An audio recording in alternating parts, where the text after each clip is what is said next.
Desert Island Discs on 91.3 Capital FM. Welcome to yet another edition of Desert Island Discs on 91.3 Capital FM. My name is Kasyate. As always, we're sharing life's incredible stories from folks that have distinguished themselves.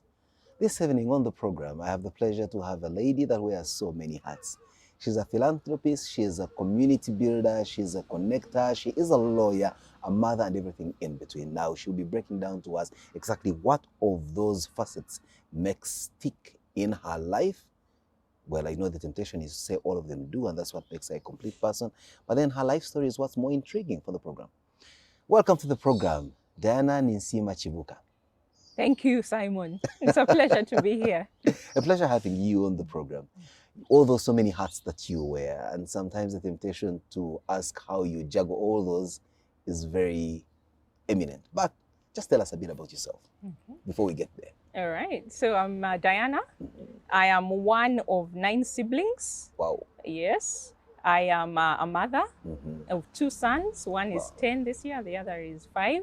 I'm a wife and I'm a sister to many. Wow. I'm also a leader in the legal space. I'm a leader in a business community, and that's a bit about me. How about the philanthropy? I'm told you're vice president of a Rotary Club and a very inactive member of the Rotary Club. Yes, so I'm a giver. That's what I call myself. And in whatever space that I'm in, I find a way to add value and to have meaningful relationships, which enables me to be a giver in those spaces. So yes, I'm a member of the Rotary Club of Kampala, but I'm also a partner with various children's NGOs because I have a passion for children. That's both adolescents and young people, very young children. Yes. They don't make people like you in big numbers anymore, and perhaps that's the reason why you merit to be on our program this evening. And we can only imagine what your day looks like. 24 hours like many of us, but with so many things to do. And later on in the program, of course, you'll be telling us how you manage them. Let's get back to the making of you. One of 9 siblings. Are you the first, the middle, the last?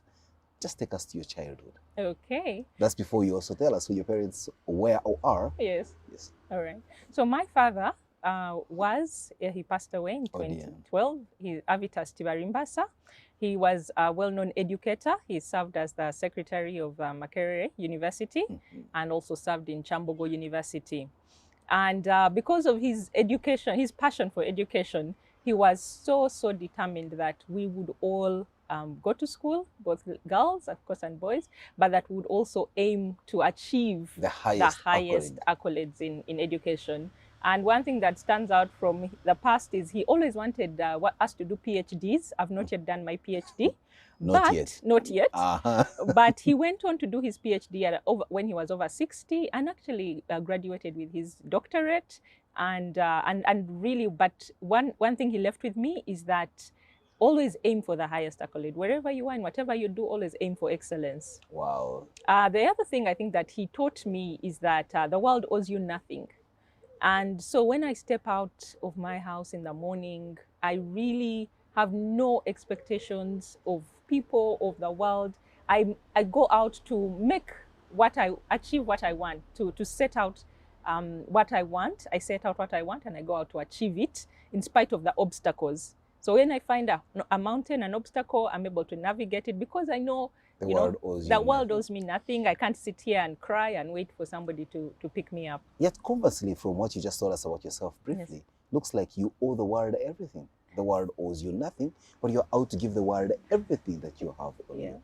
That sounds more like, being selfless. Yeah, I think I will speak to my mom then. So my mom is a Candida Tibarimbasa. She is the epitome of a giver. She is selfless. But the one word that I would use to describe her is love. She loves everybody, and she taught me to love everybody in spite of challenges, that we as human people have. She taught me that nobody is infallible, but also she taught me that in spite of my mistakes, she loves me as I am. So I think it's that I take out into the world. So when I come into any space, I always say, what can I add here? Because everybody is worthy of love. And I know it sounds like So out utopia and there. all that. But I mean, just simple demonstrations. This is a woman who, when she was driving along the road and she once saw a woman giving birth or in a condition, in a weekend condition, pregnancy condition, she would stop her car, put the people in the car, drive them to where they were going. She runs a small supermarket on Gaba Road called Gaba Supermarket. And this is a woman who used to let people take credit for everything, and it would become a point of contention. Said, but you're giving away everything. The shop is not making profit.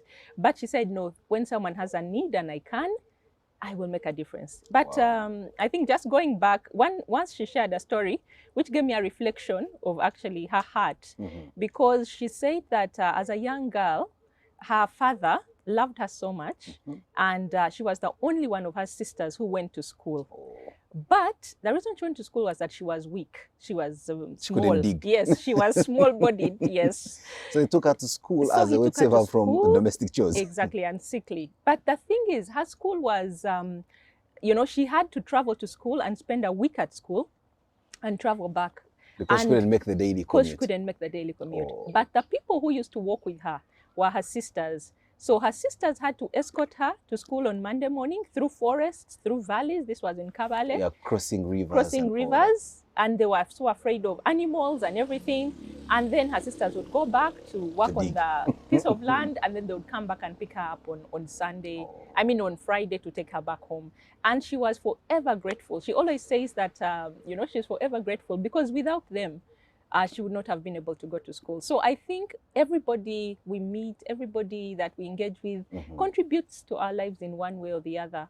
And I think it's with that mindset that I step out into the world to try also and make a difference. Not being selfless per se, but make a difference. Well, we've seen the influences your parents have had on you. Yes. Of course, in the world of academia and hard work, and then in love and people relations. Yes. But there's something else, if my memory serves me right, that your father did that I'm not sure you've talked about. He was a bit of a politician, wasn't he? Oh, yes. So do we see you on a ballot paper one of these good days? No. Or that you didn't leave behind as one of the endowments on you? No. When I think of politics, again, I will emphasize, there are many ways to make a difference. Right now, politics is not in my immediate future. Okay. But every day, I'm actively and intentionally making a difference in the community that I'm a part of. Dana, before we play our first song, because we play music on this program, Yes. you choose your music, Yes. play it and dance to it. Oh, If it's for no. dancing. Uh-huh. Again, getting down back to your childhood, the cradle, the best of your recollection. Yes. You didn't tell us whether you're firstborn, No, middle okay. child, or last, or how many of you are ladies and Yes, I'm jets. right in the middle Uh-huh. of those of the 10 of us, and I think I'm the 7th. We are 7 girls and Wow. 3 boys. Wow. And my position really was a blessed position How? because I have many older people above me, older siblings, and they've looked after me, they've nurtured me, they've shown me the way to go, they've counseled me, they've advised me, Wow. they've opened doors for me, they've created opportunities for me to learn.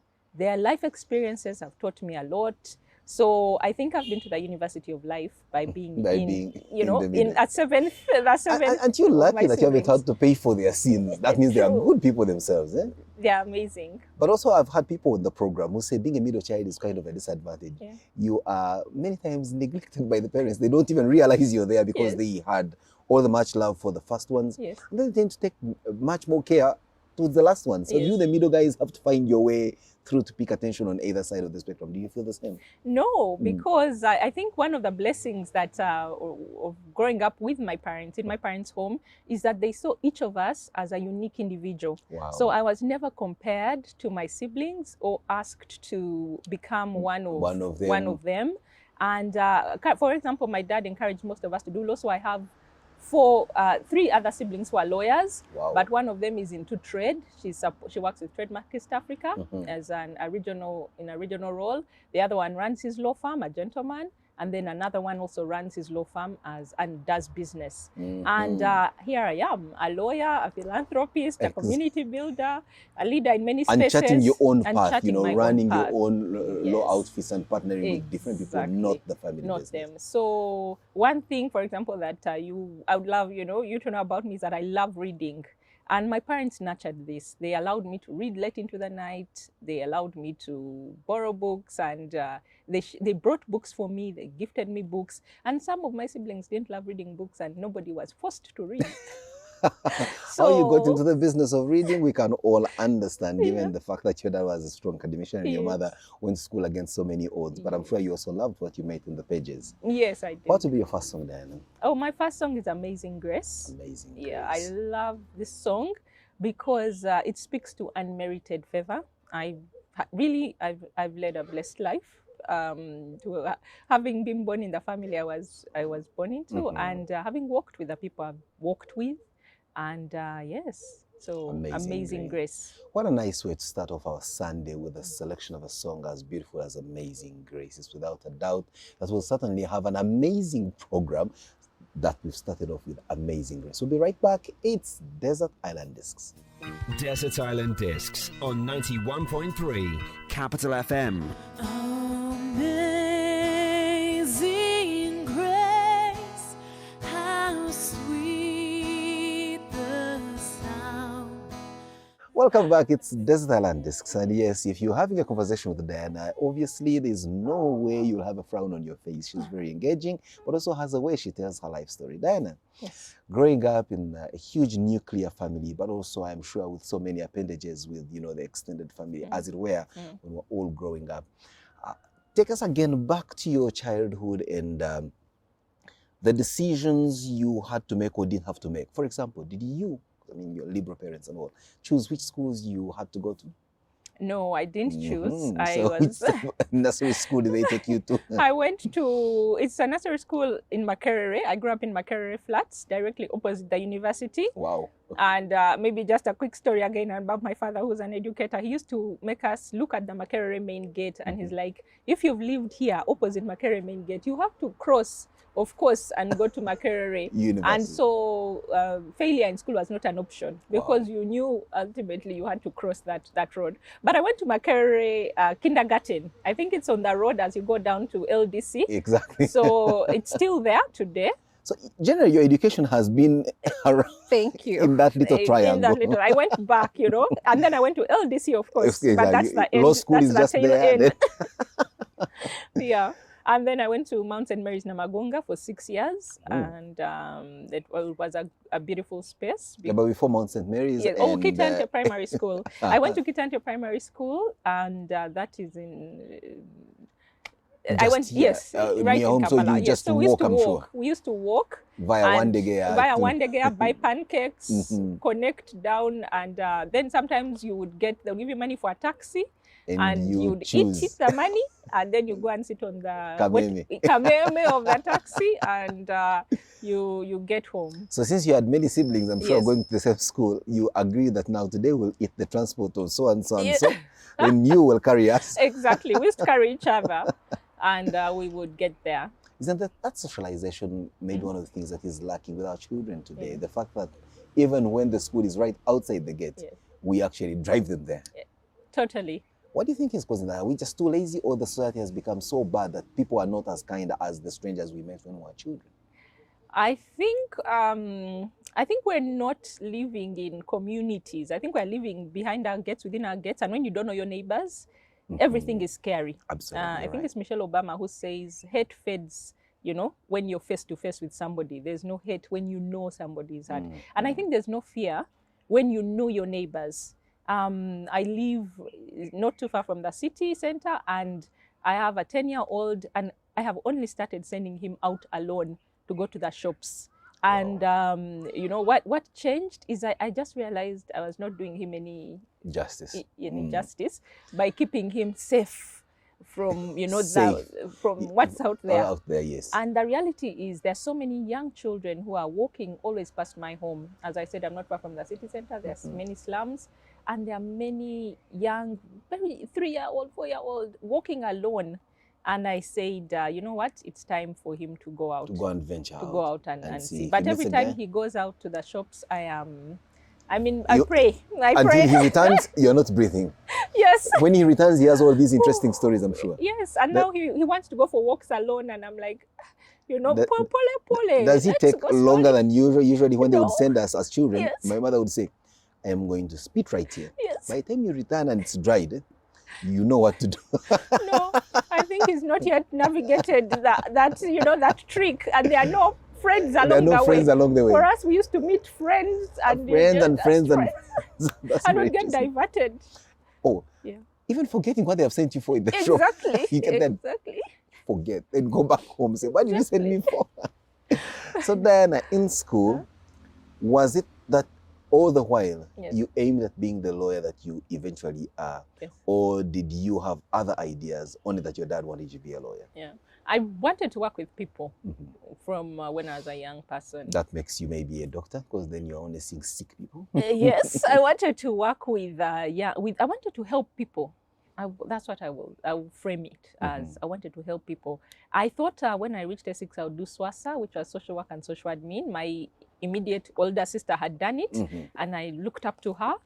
And so I thought, I can do the course that she's doing. That one. And then it was 3 years compared to law. Law became 4 years, and LDC. And then LDC. And I just felt time was going to leave, fly by.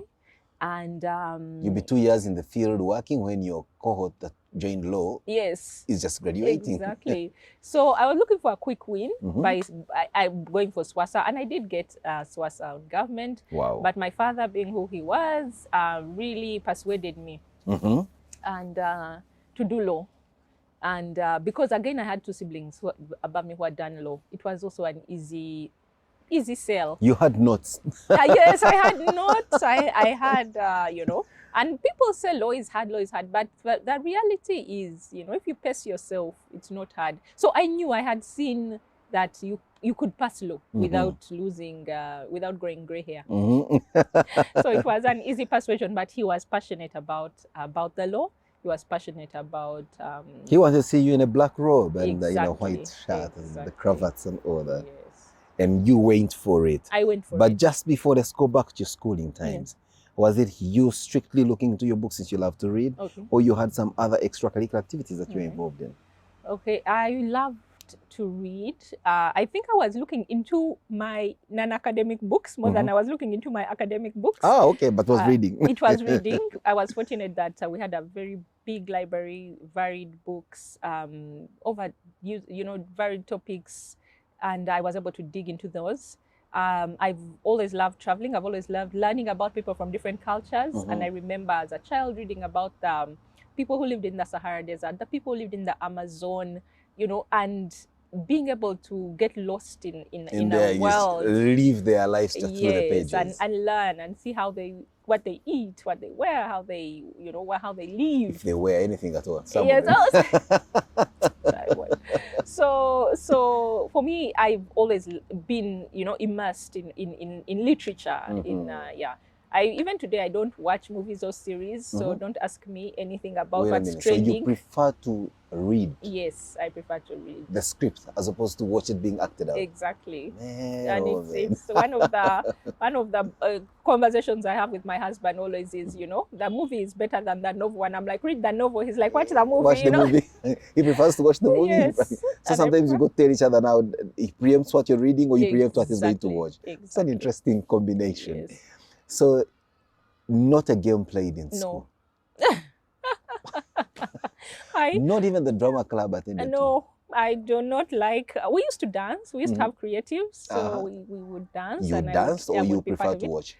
I dance. I love dancing. Wow. And even the left and right foot, or you have both? I'm a feet. good dancer. Okay, that's very good. That I can put down. Unless there's something you're doing outside reading. Yes, but no, I'm not into sports. And I used to joke, that if I met a gentleman who loved sports, I would know that he's not the one for me, because there was no way I was going to watch people playing rugby or or watching football. No. Or running marathons. No. But interestingly, I have summited Mount Kilimanjaro, and I did it. What had you done to get that punishment? I did it to to push myself. I wanted to see the view from the top of the mountain, and I did. What did you And, see? Clouds? Clouds. Oh, it was beautiful. But right at the top of the mountain, almost, it's very bare. It's just a rock. It's just a rock with a bit There are of some ice. people. There are some people like you, tired, but you leave the clouds very far behind. It's beautiful. I wouldn't do that. I just fear heights, so I wouldn't imagine myself in that situation. I think because your feet are on the ground. at all And Kilimanjaro is weird. I mean, you see it from almost everywhere. Yeah. It looks like it's everywhere present if you are within the Moshi area and all that. But moving away from that, isn't it almost, something that they make you proud to admit the fact that you are a couch potato? You don't do anything other than interact with people. I think you're I'm making it so misusing bad. the word. First of all, Well, you don't look anything close to a yes, couch I'm not potato. a couch potato. The honest truth about sports is that I think maybe growing up, I was never, maybe I didn't grow up into a family where we spent our Saturdays running around. My mom was an avid reader. She always had her nose in a book. She says that when she was young, she would eat in a book and, and everything. And I was surrounded by books when I was growing up. I had books from my older siblings. Then we had neighbors who had just come into the country from New Zealand, and they had so much literature. All they had was books. Then I grew up also next to a librarian of Chambogo University. Wow. And he was an author and a librarian, Nganwa, Mr. Nganwa. He passed away, but he was an author. He wrote the books, The Hunter and the Hare. Exactly. He used to write folklore and immortalize it in literature.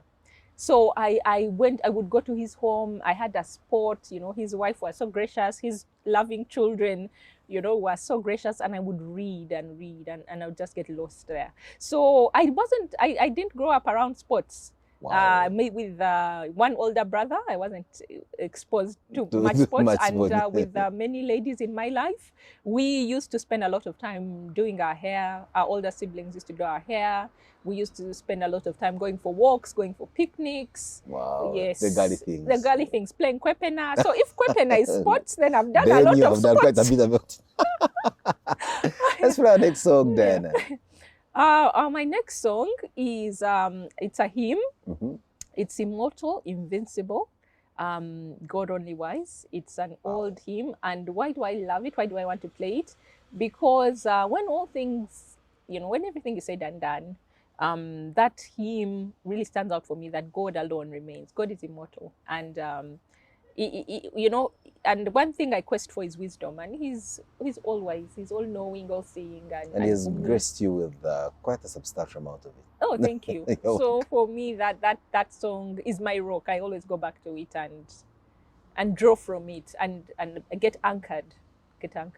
Let's lean on that rock of yours by listening to this song, and if for nothing else, really the inspiration that you draw from it should just pervade through all of us that are watching. Thank you. We'll be right back. Again, it's Desert Island Discs. Okay. Desert Island Discs on 91.3 Capital FM. Immortal, invisible, God only wise, in light inaccessible, hid from our eyes. Welcome back. It's then Ninsiima Kibuuka, lawyer, Rotarian, giver, connector. But what's more intriguing about you is this Girls for Girls initiative, where you're a very active participant, even at executive level. What's it exactly? Okay. So Girls for Girls is a leadership mentoring program. Mm-hmm. And in that program, we really focus on, the soft skills around leadership. And when you look at women across the world, and why do I say across the world? Because we're in 23 countries, and many of the things are very similar.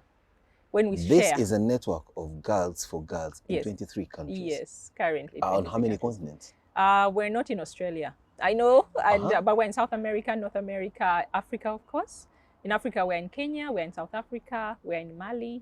So this is who? I mean, what kind of people are you? Oh, okay. Like you met as friends in school? I'm going to share. Yeah, tell us, please. Okay. So Girls for Girls was born in Harvard.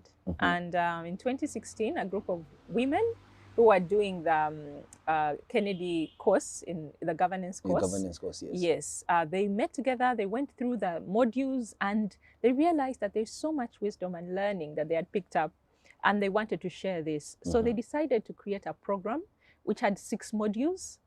But the focus of this program was focusing on courage, encouraging women and girls, that all leaders just need courage to step up. Focusing on vision, because everybody has a dream. Everybody has a lens, like you're wearing lenses through which they see the world. Yes. And everybody has a pain point in the world, things they want to change, a difference they want to make and bring about. And then they were focusing on soft skills of communication, art of communication, and negotiation. How do you negotiate for yourself and others? But the core part of this was they found that most women leaders are afraid. They're afraid of something, but they overcome their fear. They step out. But many young ladies, many women get caught up in fear and they stay stuck. They can't move. They're shackled by those fears. Exactly. Either could be intrinsic or societal. Exactly. And what really brought it home to them was that when they were supporting Hillary Clinton's campaign, they found that Hillary, at many stages of her life, had been asked to step up into and serve and run for office. The same way you asked me whether politics is in my future. And you say it's not in your immediate future. Not in my immediate but future. But you didn't say never. Never, yes. You're I've learned never to say never.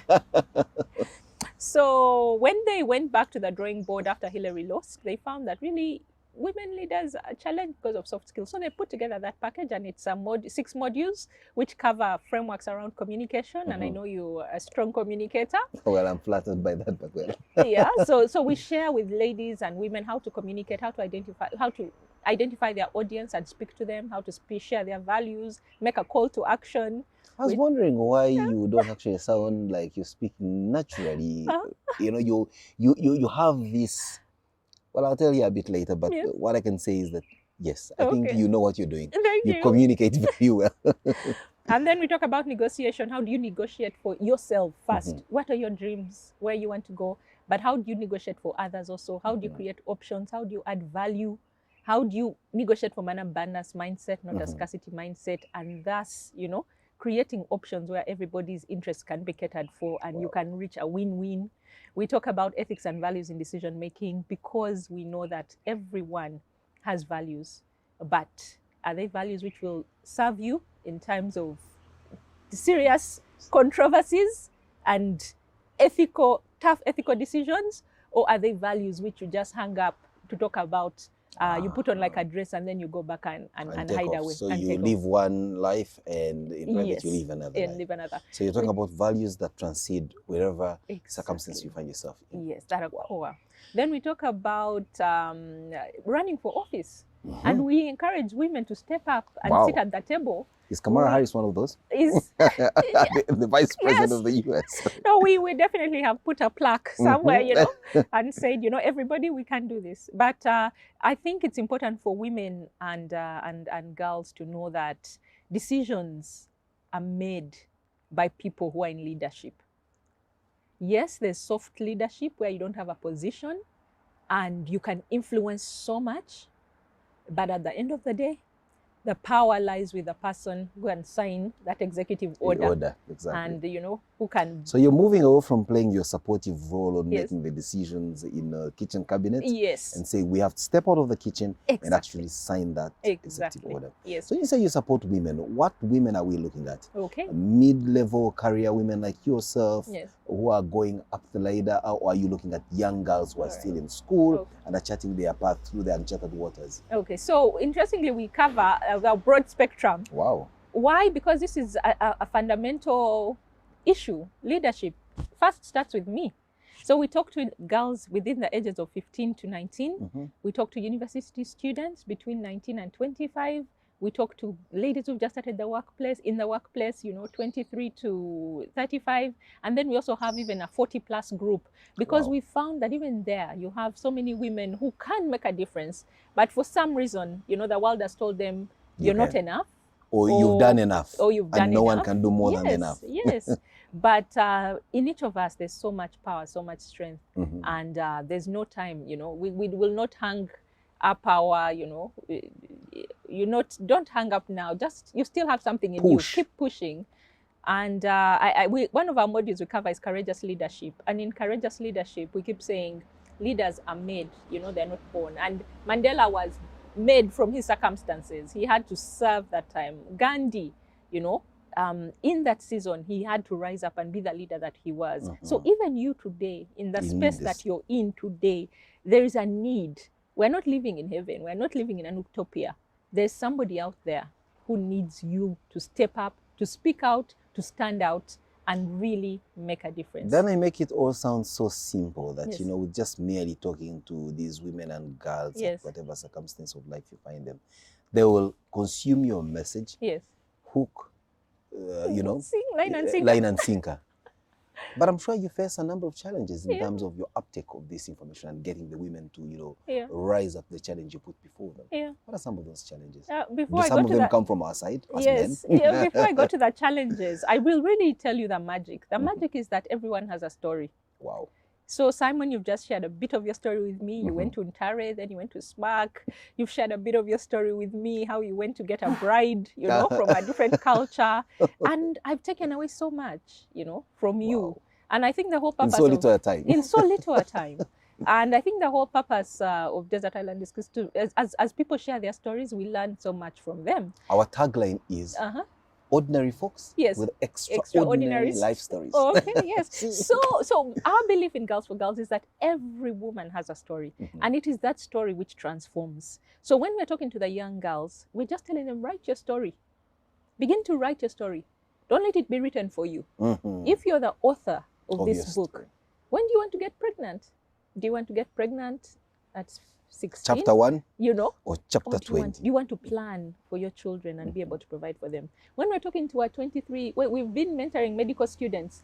What kind of doctor do you want to be? A courageous, what does courageous mean in the space that you're in? We've had girls in medical school who've gone out to start offering medical services and supporting their community because they have knowledge. And this knowledge becomes power in their hands. We have girls in medical school who've stopped domestic violence in their community because they have a voice. And they say, no, why are you beating your poor wife? You bring your wife with blunt trauma from a beating, Exactly. and then she says, okay, as I treat the wounds, Yes. but I need to heal your heart. Yes, because they found that their voice matters. They found that they can change the narrative. Wow. We have ladies over 40 who are beginning to believe that because I have so many, you know, scripts, I need to define. I need to begin to rewrite my narrative. How do I tell that story in my voice, in the singular voice? Wow. And that is the magic. And that is why it has worked. We've covered over 1,800 girls in Uganda, but we also work with amazing women, amazing mentors who are everyday Ugandan women, but also leaders in the spaces that they're in. And one story that always touches me is there's an ED, an executive director, one of the banks, and she started her career as those ladies who advise when you go to the ATM, so do you know how to use the ATM? This is how you use the ATM. So she started her career there. But today, she's an executive director But let's not just signing on the executive dotted line. orders. Executive orders. But let's also not kid ourselves with Yes. that role that she was playing as Yes. an ATM advisor. Yes. Do you know what it meant to have an ATM in the first I place? know. And then be able an ATM card. No, she was employed. She was employed to... Exactly. Yes. But at that, when ATM cards just come here, Yes. oh, how to use it was such a magical Of thing. So course. you meet someone who teaches you how to use it. Yes. Then she did her job very well. Exactly. So those humble beginnings that we make great things. Yes. So now go back to your question around the challenges. As I said, I grew up with a very supportive father.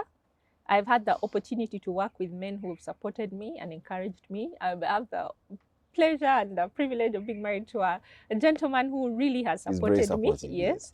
And so I understand when people talk about challenges interfacing with the male gender. And but my personal experience is that men are partners, and I can only tell my side of the story. What are the challenges we face? The challenges really are when somebody has no hope and does not believe that they control their narrative. That's the challenge. That's really what I'll put. Because we have had so many stories of people overcoming the biggest challenges, financial, abuse, rape. But the most important thing is the internal, intrinsic thing. intrinsic. So it's not enough to say, look, my husband is not supportive, or he has an Yeah, inferiority exactly. complex that Exactly. if he realizes I'm an executive, then he begins to treat me badly. Yes. It is to say, step aside. It's how do I feel about it? Yes, and begin to gather yourself. Just begin to gather, the broken pieces. Because even out of broken pieces, you can make a beautiful jar. So, the Bible says he gives beautiful ashes. And many times we stay in the ashes, we linger in the ashes. You wallow in there, you don't want there. to get out. Yes, but also you forget that you have responsibility for yourself. That amazing person that God has put in your life who may be causing you so much pain, may be hindering you. God has not given him responsibility for your life. When your days end, the question will be, have you been a good steward of the life that I gave you? So you can't, it is hard, and I know, and I said I can only tell my story, but that's why we are getting the women around Girls for Girls to say, you know what, share your story. What did it take for you? If you were in rags and you're here today, what did it take for you? Maybe that young girl who's in rags, maybe even better rags than you are in, yes, and yet sees no hope. No hope. Can come out of it. Can come out of it. Well, Diana, I know I've set you downhill on the subject matter that is very close to your heart, and so we could go down that hill for the longest time ever. And yet, in fact, my interest is more about your own story and not, which, of course, I know what you've just shared is what also makes it, the fundamentals of your own story. Yes. At this point, let's play your next song. Okay. When we return, now we go back to how you get into university, take on law that you didn't quite want, and how that has been faring on for you. Okay. So the song I want to play is by Hot Water. It's a South African song. It's called Wamkele Kile. It's a very jumpy number, and really it's just another side of my personality. I love children, and on a good day, you'll find me with my hair down. But, really, really enjoying a good time and lots of play with young people. And dancing. And dancing. When you play your second song, which was another, interesting hymn from the first one, Amazing Grace, I said, okay, let's brace ourselves for a beautiful serenading Sunday evening with hymns and all that. Now you've just taken us by surprise. So let's get groovy. Yes. When we return, it's more about your life story again. All right. Desert Island Discs. We'll be right back. Desert Island Discs on 91.3 Capital FM. Wamkele, wamkile, wamkele kile, wamkele, wamkile for sure. Wamkele, wamkile. It's 91.3 Capital FM, Desert Island Discs. Diana Kibuuka sharing with us her life story, an interesting life story, but one that speaks to the inner values that as a young woman you should have if you must surmount life's many hurdles that they put before you. And we've seen these, cartoons and caricatures around which show on one lane a woman in a race with a man, and the obstacles right before a woman, from washing machines, dishwashers, babies, and all sorts of things. While for the man, it's just a clear path, and yet we're expected to be at the finishing line. Perhaps at the same time, if not, a lot more is expected of the lady. You have distinguished yourself, but the making of the distinguished you is what we're looking at. You end up at the university, admitted for one course that you would have loved to do, that's social work and social administration, but your father said, no, law. Well, full cycle around, you're doing a lot of social work and law at the same time, so it's possible that you can have your cake and eat it. Yes. So how was it, arriving at the university? Okay. 6 years in Mountain Mary's College in Namagunga, which, with all due respect to the ladies from there, I think you were in a bit of a prison, you just didn't know. Now you find yourself at a university where it's all open. So the first thing is that, no, it was not a prison. It was, imagine the most serene environment, and I know we've laughed about green lawns, but one of the things we used to do, we were not allowed to run across the lawn.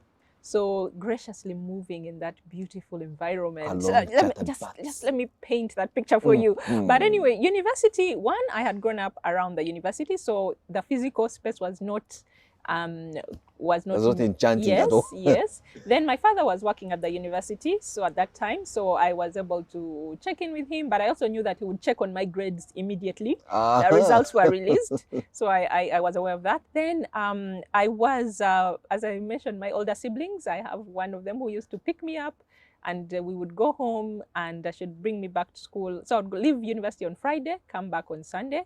And also in university, that's when I started dating my husband. Wow. So it was a space where I was surrounded by people that I could count on.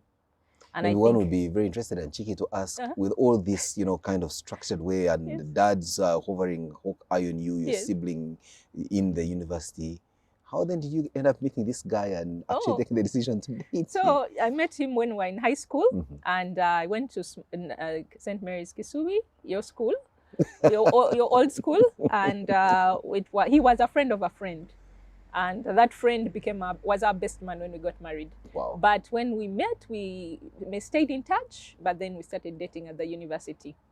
Yeah, there was no way you'd have dated in the other In Sumana, circumstances. yes. Perhaps, anyway. Yes. So at university, I think one of the things that stands out is I purposed when I came into university at the law school to be intentional and be a good student and sit in the front and answer questions, Ask questions. and I did. Participate, But be a then group leader. be a group leader, scouts, Girl Guide. But then the sad thing is that not far into our first term, a group of gentlemen, approached me after the session, after the class, and they said, "Oh, but Diana, why do you always put up your hand to answer questions? You don't give the correct answer. The teacher challenges you and says, what, think about something, or have you thought about this, etc." And I remember it shut my lips. I went back and I said, oh my God, how can I speak? I'm just embarrassing myself. But you know what? For the whole 4 years, I was a diligent student. Now, when I finished my 4th year at university, I went and... These guys had you close your mouth for 4 years. Yes. So when I finished, Can you imagine maybe just it that was... little encounter? just that little encounter. And how... And I'm sure they don't remember. and Because they we are don't still good even friends. know the impact it We're had still on good you. friends, yes. But the interesting thing is that when I finished university and I was applying for my master's, I went back to one of my lecturers and I asked him for a reference. And when he gave me my reference, in his letter he said, this is one of our top students. She was the 8th in her class. Remember, law school those days is 300 students, etc. She was the 8th in her class. I was in the top 10. Wow. And I said to myself when I got that letter, I said, oh my God, did you mean all those 4 years that I was shutting my mouth, I actually had something to add? I had value to put in that space, and I allowed the words of others to shut your mouth. shut my mouth. Those So perhaps who were not even in the top 100. Exactly. I don't know where they are. We don't know. And that's the real. Yeah, exactly. 'Cause I don't know where they are. There were not 7 guys that No. came up to you No. for you to be the 8th. Exactly. Possibly I know those. I know at least the top. Exactly. So that completely transformed me. It challenged me. Said, what are other people's opinions of me should not define me. The love second that. thing, it taught me that, when I'm in a space, I have something of value to add. I may not be the brightest, I may not be, but because I am present, I'm unique. I see life through different lenses. I can contribute to the conversation. And so that transformed me. But the truth is, I was a good student. I handed in my coursework on time, and I came out of university with a good degree. Unscathed But again, by in the between there, vagaries of university. yes, again, in between there, I really wasn't a leader. And maybe that's something people should know, that your journey is your journey. I wasn't a leader. I wasn't a community builder. I wasn't in the Rotaract Club. I literally lived with my friends, my academics, my family. And yes. You kept a clean, neat, close Exactly. circle around you. Exactly. And then what is this that then came and, hit you to say, you know what? About time I expanded my horizons Okay. and get to, interact with a wider community. Yeah. And then also off myself Yeah. to lead and impact other people. Okay. At what point did that come through? After Okay. your master's? So yes, after my master's, I Which went was to, in Cambridge University. Yes, I went to Cambridge University in the UK for my master's. I got a Commonwealth Trust scholarship, Wow. and that was a wonderful experience because it's a different environment. It's a very When this cultured came through, environment. were you Yes. married? No, I Not wasn't yet. married. I was Okay. planning to get married. So And then you had same year, I got my Cambridge Trust. I got married I got the scholarship in September. Went to school in September. Got married in December. Wow. But my husband was also living in the UK at that time, so we came in for the wedding and went back, and then he came back and set up house Set up house before I and settled came back. So, okay, so that really, you have a place to return to that is Exactly, not back to your exactly. father's house. It's exactly, interesting. yes. So Again, it's the ability to multitask. Yes. Very important milestones Yes. in your life that is intriguing here. Here you are taking on a scholarship for an LLM. yes, not just any other course, but a master's in law Yes. at Cambridge University, not any other university. Yes. And at the same time, you're consolidating your personal, relationship with Yeah. your mate Yeah. and marrying them 3 months down the road, Yes. and then going back to continue with your studies and then acing that. Yes. How are you able to juggle all that? We're always one track minded, many of us, that Yes. we can only do one thing with excellence, Yes. the rest falls off the way. Okay. One of the things I've learned is that if you have the right people in your village working with you, you will achieve much more. John Maxwell says nothing great was ever achieved alone. And I think my story is a story of so many people who've held my hand. So right on that chair, we should have had a little choir, I know, different people have played a different role. Exactly. Yes. So when and there are some people you choose to let into your life, and here I really want to to speak to to people. We don't choose our relatives, but we choose our friends.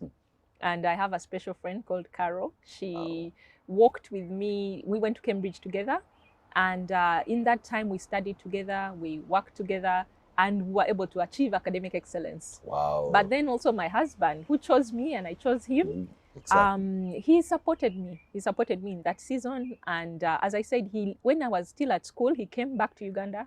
He set up house. Really, that means he bought the pots and pans. And I was able to return in June to a home. He made a home. And I was able to come into that home. But then, of course, I have the blessing of also of a very supportive family. And my husband also has a very supportive family. And the wedding, both our parents were very engaged. And we were able to fly in and attend the wedding and make it happen. But the most important thing is the people you choose to walk life with will make the difference, will help you scale the mountaintop or will keep you at the base of the mountain. Well, also one thing I also pick from you is that I think goodness attracts goodness. There's no way you are going to attract, vagabonds when you're not one of them. So it's show me your friends and I can tell who you are. Oh, yes. Interesting. Okay. So then you return, Yes. start up. So I returned. But by that time, of course, then you're also, finding your feet in terms Yes. of, career. Yes.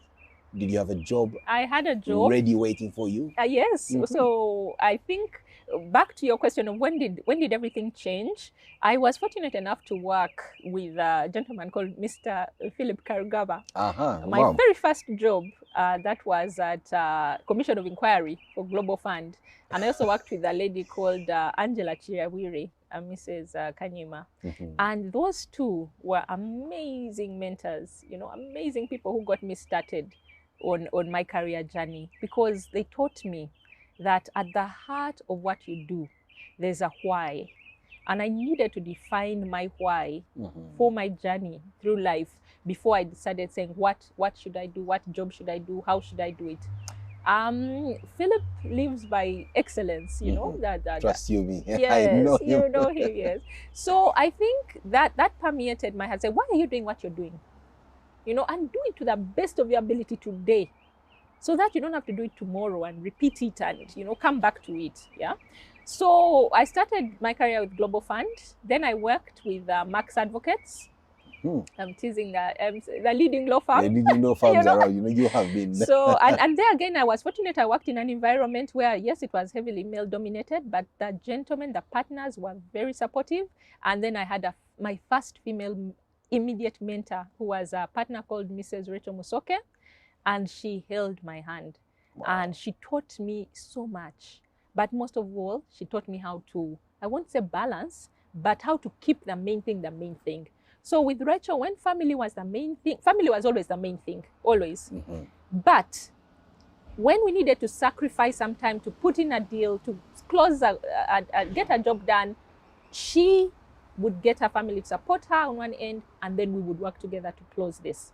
So that diligence, keep the main thing the main thing. I love that. Family will always be the main thing. There are so many stories about what are the big rocks. Steve Covey talks about the big rocks. What do you put first in your daily bucket? Or what do you put first in your bucket of life? For me, it's family.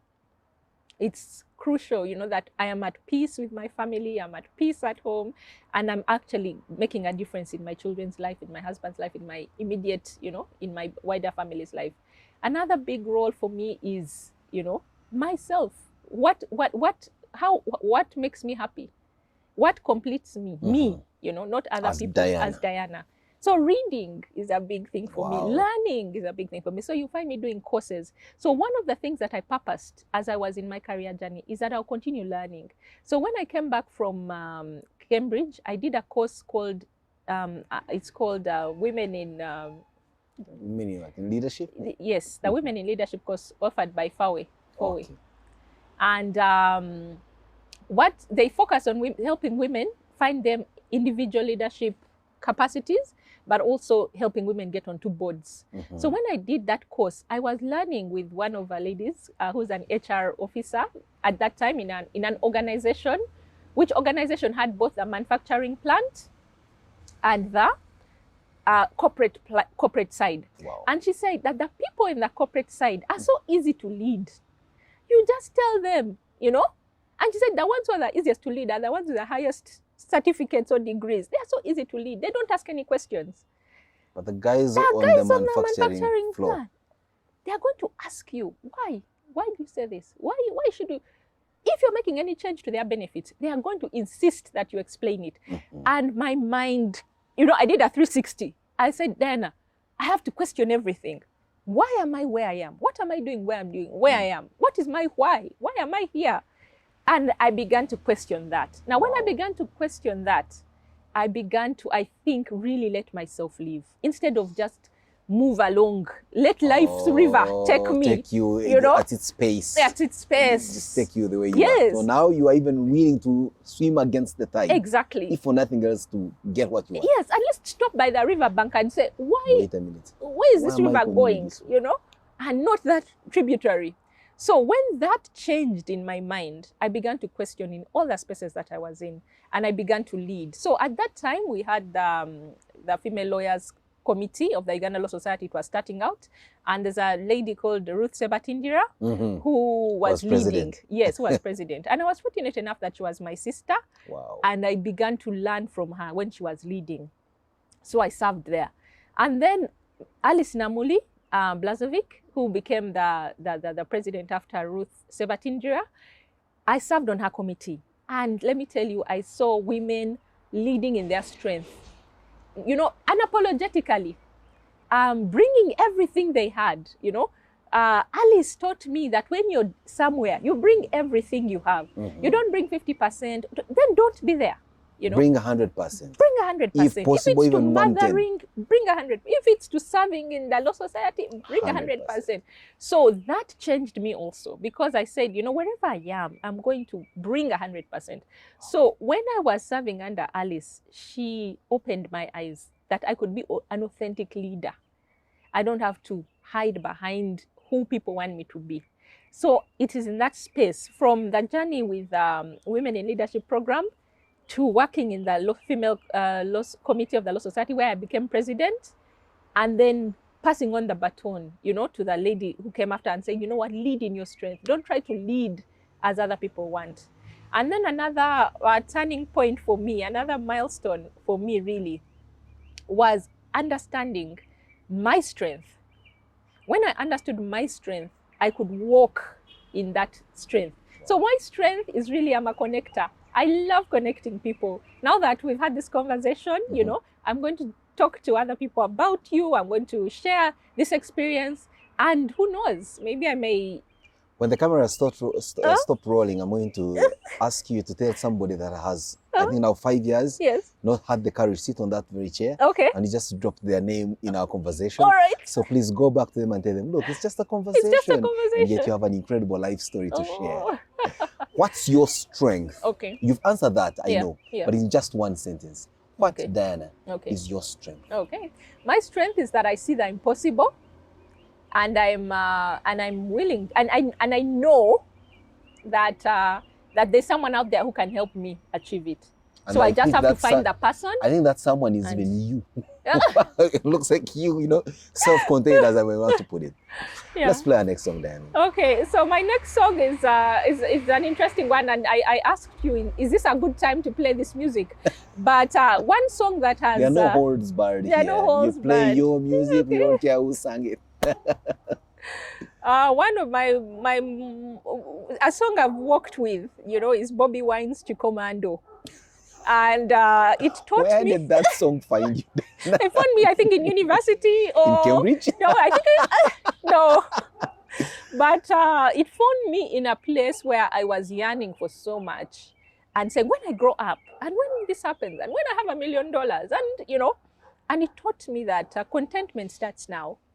Whatever your form of chikomando is, eat it, put your head on the pillow, wake up tomorrow believing for another day, and That chikomando is a figure of speech, but it could end up being a plate of oysters and other executive yes, cuisine. because the person who's eating chicken and has no contentment, no peace, who's broken, if you have a chikomando and you're happy about it and you're you've able earned to, it. yes, and you've earned it and you're able to sleep at night and wake up tomorrow with a dream, pushing your dream forward, then really, it's a good place to be. Then I want to challenge you to that. I've had some, and sorry if I may sound a bit chauvinistic, but I've had ladies say, it's better off to cry in a Mercedes than be happy on a border. Yes. You seem to disagree with that and take it the other way around, that happiness is happiness. Yes. Wherever it is. Sadness is sadness and should be shunned wherever it finds you. Okay. Those ladies have their story. Those ladies have their story. I believe that I owe it to myself, to have peace. What peace means to me is that when I lay down at night, I must not be, in a place where I'm crying, especially over things I've done or not done. What is in my control, I must take charge of. Wow. What is outside of my control, I must, pray to God or influence, if I can, use other people to influence. So, metaphorically speaking, what is on your plate is what God has given you.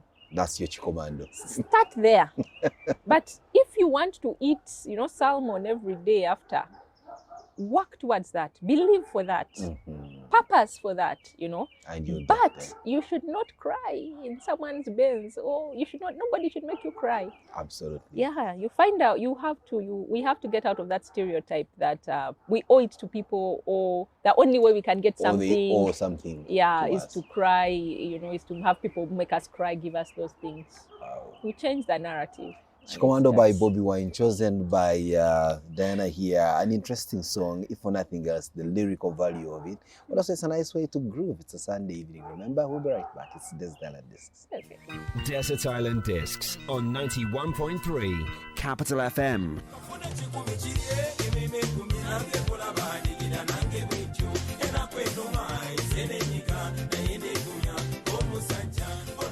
So then, Ninsiima, Kibuuka, what an interesting life story, but also importantly, the values you hold as an individual. I think those are some of the things that make parents like myself ask, how do I impart this on my children, more so my daughters? Since you say you have 2 sons, I'm just going to give you my 2 daughters, you look after them. And, hopefully they will turn out to be at least half like you. Well, we get down to personality profiling. Yes. We've seen the many things that you juggle. Yes. But when it comes down to you as an individual, Diana, I always prefer to ask from the most important thing, from where I sit. Yes. What's your favorite dish? My favorite dish is matoke and nuts. With some meat peppered in there? No. Just very nicely cooked nuts. You almost got me, but then for me, there must be a bit of flesh in the nuts. Eh? So I don't know whether it's fish in genus or genus in fish, but whichever way, that's it. Wow, and how do you prefer to wash it down? Lately, lemon water, but I love tea. I love tea. I love green tea, chamomile tea, peppermint tea. I love tea. Yeah. Wow. Do you ever take anything alcoholic? I don't enjoy alcohol, interestingly. I think I have too much of a sweet tooth. You attempt, but well. I fail to enjoy alcohol, which is a blessing, I guess, but I don't. Everyone has their lenses. Yes. But can you cook the matoke? And palate. Seeing that I was not brought up as a Muganda, Uh-huh. I can't tie the ndagala, but I can definitely cook You can matoke. cook matoke, and Yes. it comes out, Nicely. yellow Yes, and yes, satwan. yes. We And talked the about chinyewa the technology, and just a hint, a good pressure cooker will will give do you it for very you. nice matoke. That's in like 2 minutes. Exactly. Very yellow. And then the chinyewa, you The chinyewa, you just leave it to cook leave it cool, long. and then you just see it, Exactly. bubbling The through oil and all that. sipping on top, and Wow. yeah. Quite very interesting. I know And what I'm having for lunch. now I have an idea what you're going to have for your dinner and then the next day and Yes. things like that. And if you are not reading, Yes. tending to your children, Yes. or reading through case files Yes. and mentoring young people, Yes. again, you haven't picked a sport, Yes. like maybe Ludo, chess or something, one of those board games to play. My young sons are into chess, so they are. We play chess at home. I had But, that suspicion. Uh, So for you, it's about the mind, really. It's mind yes, games. It's mind games. Diana, that's very interesting. Yes. But also, you are away from philanthropy, which is in Rotary, Yes. mentorship, which is in Girls for Girls, Yes. and everything you do. You're also in business. Yes. You are in this BNI that Yes. sometimes I don't know how to wrap my head around Yes. that. And at an executive level. Yes. What gets you in there and what businesses are you doing at the moment? Okay. So I run a business called Business Network International. It's a franchise from a global brand. This brand, Business Network International, is in 70 countries. 70. So I run the Ugandan operations and I own it as a business. And what we do is we help business owners connect so that they can collaborate. And one thing I'm really proud of having accomplished is helping business owners in Uganda collaborate and work together to help each other's businesses grow. Yeah. The pain point for me in Uganda many times is "Mfuniramu wa?" What's in it for me? What's in it for me? Everybody is trying to pinch somewhere to eat at, to take from the table. And that means many times there are very few crumbs left for those who are not at the table. But if the people at the table actually equitably divided everything, there would be enough for everyone. The word is equitably, not equally. Not equally, equitably. So in BNI, we really are intentional about collaborating. Some of the powerful stories that I've seen and come out of BNI, you have 3-4 businesses coming together under one roof. Each of them before was in their own hustle. Fighting in their local turf. Exactly. But now they come under one roof and they begin to say, what we can provide this service, a similar service. In this case, it's events. An MC, a photographer, a DJ, a decorator. Wow. We can create something that we can add. And they've gone to places like churches and said, how can we add value to you? But you see, that mindset is what we're looking for. Come from being BNI. Yes, that mindset is, once you transform that, then somebody will always pick up someone's hand. And we always have we also have a saying that, whose story are you in? So it's not enough that you drive a Mercedes, that what the question is, whose life are you impacting? Whose narrative are you changing? When someone writes a book, will you be in it and what will they say about you?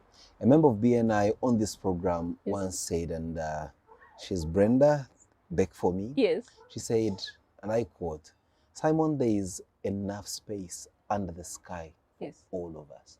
We just need to live together and work collaboratively. I remember very well. I agree. Now I know where that came from. Currently, we have a membership of over 190. And in the 5 years BNI has been in Uganda, members have been able to generate up to 39 billion in Uganda shillings. What? Cross business, business to business. B2B, yes. Businesses supporting businesses. And I believe I made a contribution to our economy. 39 billion is no mean feat in just 5 years and when we talk about big businesses like, top tier, we're talking about, kiosk owners, a baker, and like me, a shopkeeper, videographer, and things like that. Yes, but we do have also some big businesses in there. Victoria Schools is a member. Well, it didn't start as Victoria Schools as we know it now. True. You've grown the businesses because of the connectivities I'm sure you make in there. Yes. Wow, is that the only business that you do? Or do you also now run a shop or something? I think maybe just as a partner in a law firm, that's also a business that I do. So we focus on project finance. We work with NGOs, international NGOs largely, and then we also do a lot of personal trust law, which I will say, around wills and property.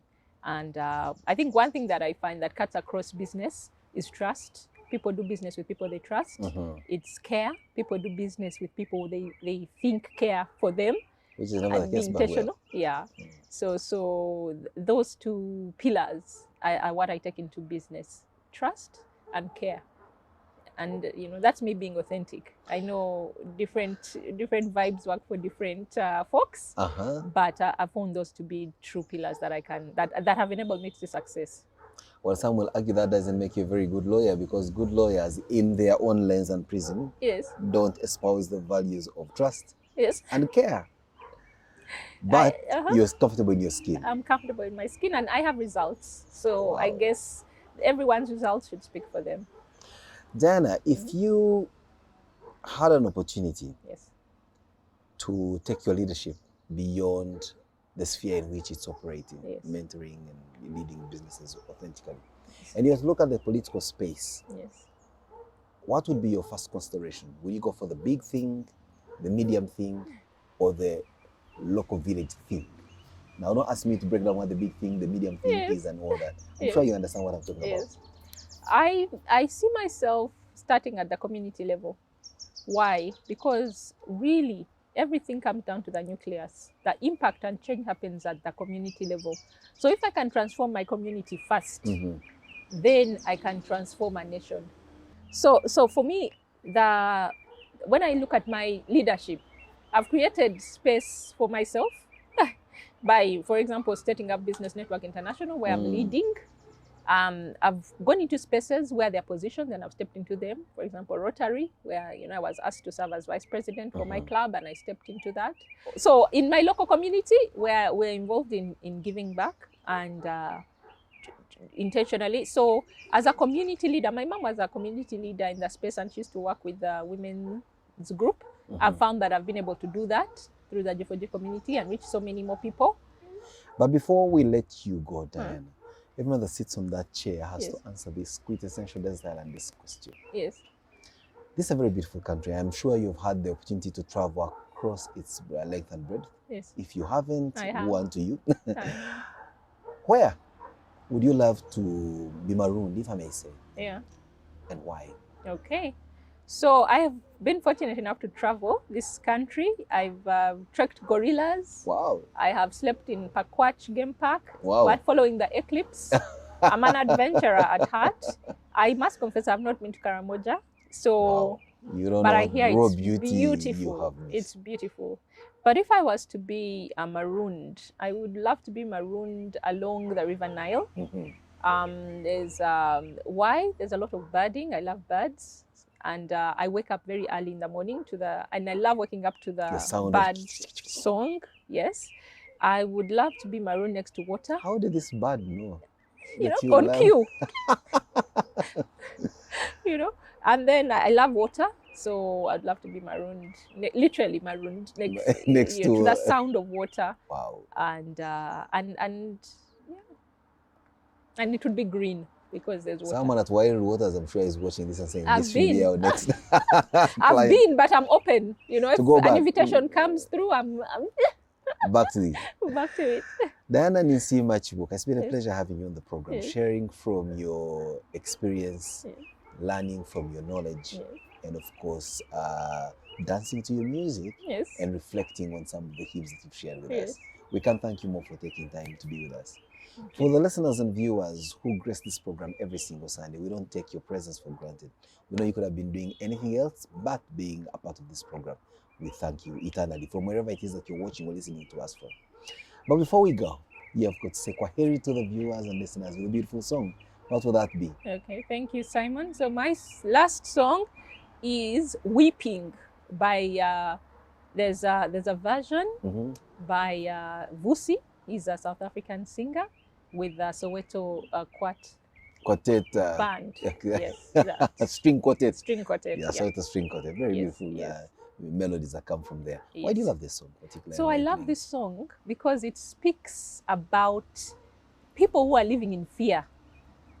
And because they're so afraid, they put up walls and they put up a division, and they are living in fear, and they put up, so many barriers trying to protect themselves, thinking that they'll be safe in the space that they've created. But actually, there's no safety. There's no panic. If anything, the higher the walls, Exactly. the more robust they Exactly. And the danger is within. is within. So Not if you don't conquer your fear, you will always be hounded and you will never be safe. But if you conquer your fear, whatever it is, you will always be free and able to fly and do many things with your life. leaves us with an interesting food for thought kind of song that's both inspiring and intriguing. Let's meet same time, same place next Sunday with yet another incredible life story. For now, it's a wrap. Desert Island Discs on 91.3 Capital FM. It doesn't matter now, it's over anyhow.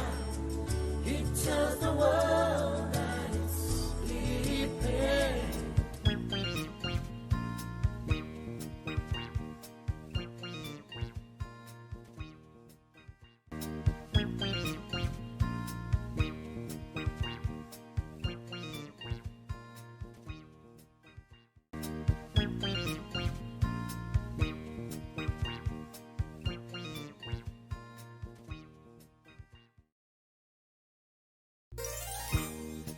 Desert Island Discs on 91.3 Capital FM.